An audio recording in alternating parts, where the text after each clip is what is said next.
Hello and welcome back to the channel, everyone. I hope that you all are well and you're having a nice time. So I'm back with another video, and in this one we'll obviously do the usual stuff that we do. I'll rant about my another bad week, and then we'll talk about the possible options that I could go for. Now obviously we're halfway through the season, almost halfway through the season, and the initial idea that I have in my head is right now obviously the season is a little messed up. To be honest, last season at this stage I was at such a good rank, but this season things haven't been going my way with the work and stuff obviously, and then my luck is a little bit out of my hand this time. It hasn't fallen for me any time obviously during these 20 game weeks. There was some hope during the game week 11 and 12, but things have been downhill since after that. The initial idea for now is to go for punts for the next at least 4 to 5 game weeks to get that rank loss that I have bared so far, and then obviously after that, if the rank is still good, I can go for the usual team selection and go for the usual picks that are obviously players that are being purchased by the masses before the start of the game week. So we'll be starting with the game week 20 team selection, but obviously before that, a huge shout out to DRAFTHOUND, an amazing platform from where you can get all of these features such as the assistant manager, player rankings, fixture analysis, player comparisons, and even the predicted lineups. I could tell you, if even I didn't had this planner, I would not be at this rank 2. I would be around such worth somewhere in around 2 million or 3 million. But obviously this platform has helped me throughout. I had to travel during the past 2 or 3 weeks due to a TVC, so this planner was my lifesaver. I got to see the predicted lineups, some of the AI suggests you transfer, so you can obviously look at that, choosing the best one according to the expected points, so you can get all the metrics and all the stats in this one. You can sign up on their platform by clicking the link below, and once you will be redirected there, you can sign up, get the free as well as the premium features according to your needs on their website. So this was a short intro about DRAFTHOUND. Now on the right hand side, obviously you can look at my team that I currently have for game week 20. But first we'll jump into game week 19 points review, and then we look at what must hacker I have currently there as of now obviously. Now we move to my team. I currently have 29 points. 21 points is the average pointer kind of thing.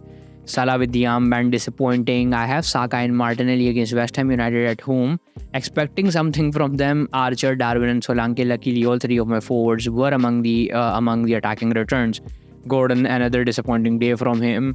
Obviously the bench hasn't got much to offer. The defense has Pedro Porro, who I expect to at least keep the clean sheet, but it is an away game, so we cannot expect much from the lad. Then Colville has 1 point. Saliba is yet to play. So 2 fixtures obviously that I have players from are yet to be played, and I'm expecting some points from them. If there are some points, I might see a little more green arrow, but as of now, if they're blank, I am going to go further downhill from here. So I went with Colville. It was pretty alright until the time they conceded. It was a very bad defending from the Chelsea lads, but at the end of the day, they won the game. I didn't got much out of Colville, but he's the guy I will be using as a bench option from now on, because obviously Simicas is injured. I wouldn't be getting much out of him. I regret not going for Gusto, but I was keeping in mind to bring in my boy Haaland back in because he was expected to at least come back for game week 20 against Sheffield United, but things didn't go as I planned.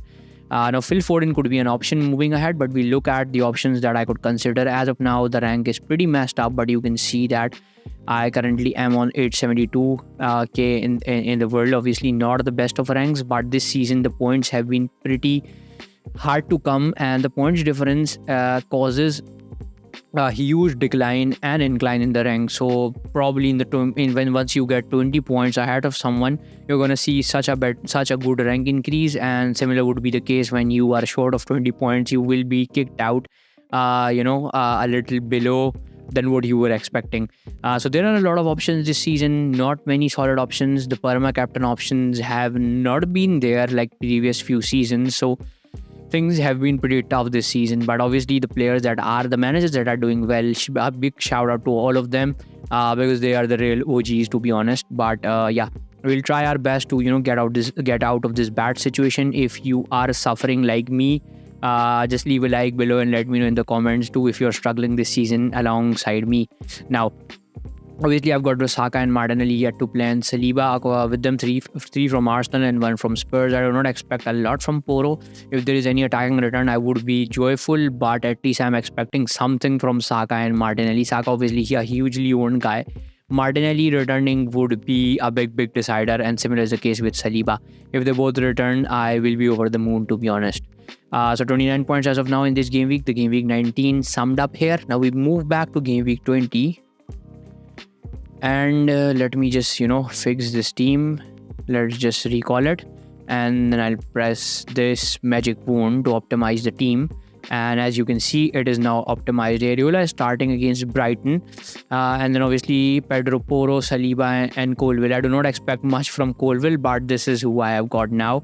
Diaby is on the bench, Kabur is injured, and Jamal Lascelles is also injured. He's 75%. I'm not sure that he's going to play the next game or not, but I won't play him as he's got Liverpool. So all three of my bench options are the players that I would need to get rid of. And then obviously I've got Archer against Manchester City, which I would not agree upon playing. Looking at the forwards, I've got the rest of the two forwards. I've got Darwin Núñez and Solanke. I would still give Darwin another chance. He scored a nice goal in the previous one. So I'd play him against Newcastle, that too at home. And the reason is that Newcastle are conceding goals. And then obviously Solanke versus Spurs. Solanke magic is real. He has been performing well. And I think he got an assist too in the last game. Probably he scored a penalty and Archer got an assist. So as of now, this is what the forward line is looking like. I've got Salah, Saka, Martinelli and Gordon in the midfield. Gordon, Diaby, Kabure, Lascelles and even Martinelli are someone I would have to get rid of sometime in the future. The immediate ones would be Diaby and the rest of the two that are on my bench. Gordon and Martinelli are obviously still playing and getting full 90 out of the game, so I would still leave them and not be much worried about them. And obviously the defense is settled with Pedro Porro, Saliba and Colville, and then Areola starts in my goal. So this is currently what I have, in form. Obviously this is what my team looks like. Now, the initial idea for me would be, I'm not sure about the Haaland thingy. The initial idea for me would be to get rid of Diaby and get Kudus in. And once I do that, I can bench Archer and play Kudus as my fifth midfielder. And the next game week, obviously, I could get rid of Salah, who's obviously leaving after this game for the AFCON. Similar would be the case with Son and all the other players that are going to participate in this tournament. There is an option for Foden, who's got Sheffield United at home. So I can highly consider that too. And then there is obviously another option of going for the likes of Julian Alvarez up front. But that means I would have to get rid of Archer. So a lot of juicy options, a lot of things to look at.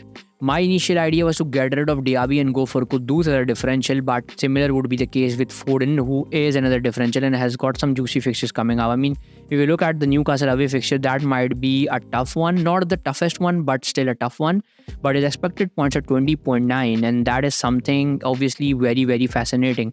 He's got Burnley at home after that, and firstly he's got Sheffield United at home before that. So Julian Alvarez and Foden are the go-to players if you are looking for options this week. Can be short-term, can be long-term, we're not sure of that, but these are some juicy options. And obviously there is another option to go for, and then there is Kudus, and then there is Bowen, who do have some nice fixtures coming up. So these are the players that are among the attacking returns currently, and you can definitely jump on them. Now, as for my initial idea, let's just say I take out Diaby from my side. Let me just clear this filter, and then obviously you can see that if you look at the expected points, Julian Alvarez tops the list, and then there is Foden, then there is obviously Jack Grealish, then there is Alexander-Arnold, who I didn't go for because I wanted to invest that money somewhere else, but he ended up getting a clean sheet in the previous game. So that is how things are. Then there is obviously Watkins, has some nice fixtures coming up. Bernardo Silva is there in the list, and then Bowen obviously is in there in the list. Now, the initial idea obviously is to either go for a Kudus or Foden. Kudus would be the differential. Foden is still a differential because he's just owned by 11.5% of the managers. So I can get Foden in and take out. I can just get Foden in and take out Diaby from my side. I have the budget to play around, so I can do that. That is not much of a problem. And then obviously playing Foden, I am going to bench Archer. Similarly, if I am not doing this, what I would do is let me just recall the team back. I'll fix it with the magic wound. And then another case could be bringing Julian Alvarez in, who's going to be in there because now Haaland is out. And then I can just go for him instead of the likes of, obviously, the likes of Haaland. Obviously, he's going to be in there. Haaland is going to be missing out. Sorry about that short pause. So I'm going to be going for him and taking out Archer from my side. But that would still mean Kabure, Diaby and Lascelles obviously on my bench, and they would keep losing value. So I would stick to the initial idea, and that was obviously what I actually discussed with you guys. And that was none other, again, the magic wound, and none other than going for Foden. Kudus or differential, keep that in mind that I have Kudus going around somewhere at the back of my head. But as of now, this is what I am eyeing upon. A 3-5-2 with Foden the differential has some good and nice fixtures coming up, a good short-term punt, and then obviously Darwin and Solanke up front. So the 3-5-2 would work out for me. Areola obviously in goal, and then the armband would stick on to Salah, or I could just give it to Foden for a punty punt. Because I am going to be doing those punty punts from now on. Archer could still stay in the team with 4.5 million. I mean, he's not hurting me a lot. He's just 4.5 million. He's not going to fall a lot on that price. Kabure has already fallen. I might lose value on Lascelles if he is not starting, but the set of fixtures for him is not looking very nice. Moving ahead, I can get rid of Lascelles firstly, but we'll look at the Haaland situation first. What is happening with him? If he is to, still miss a couple of game weeks, I can then obviously get rid of Salah, go for a cheaper option, someone like Bowen, and, invest that money around somewhere else, even in, upgrade Darwin Núñez to Haaland.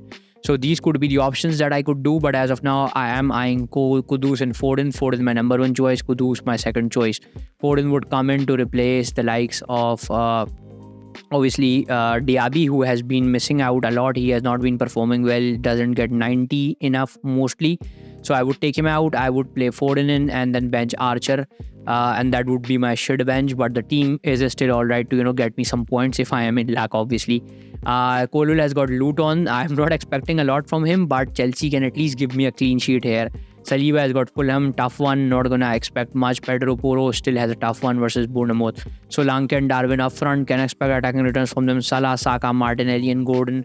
Gordon is someone I'm not pretty sure about, but Martinelli, Saka and Salah are all of them who can provide me with attacking returns. And then Foden would come in against Sheffield United, a very, very juicy fixture from him. And then obviously I've got Newcastle at away, but Burnley at home.